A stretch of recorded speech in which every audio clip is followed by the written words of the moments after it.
Well, let me ask you about that because that was one of the things that, okay, so I'm an old guy, right? I'm 63, Mhm. and my generation had a different take on nuclear, but we had the specter of nuclear war in the Yeah. background, right? And when I went to Yeah. grade school, there was a bomb shelter, right? I lived in a Mhm. house for a while that had a bomb shelter. This was, Yeah. in nuclear, proliferation, nuclear weaponry, the Cold War was in full swing. Mhm. Does your I'll ask it this way, does your generation see nuclear differently, and if so, Yeah. and is it the specter of climate change that is the reason for that?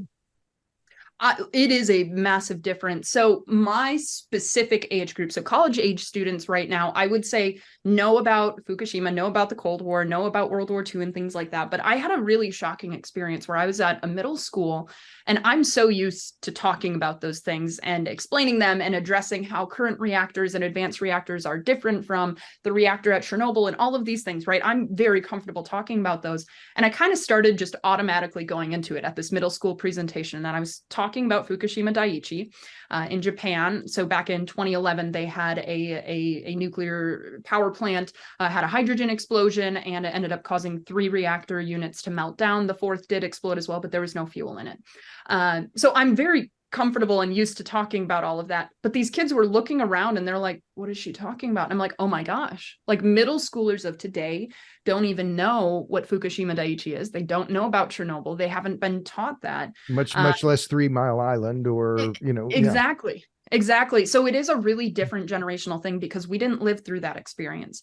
Now, I'm not discounting that experience because that is something that is so valuable. There is so much to learn from both of those incidents in the power sector, and when it comes to weaponry, that's a whole separate discussion in my opinion.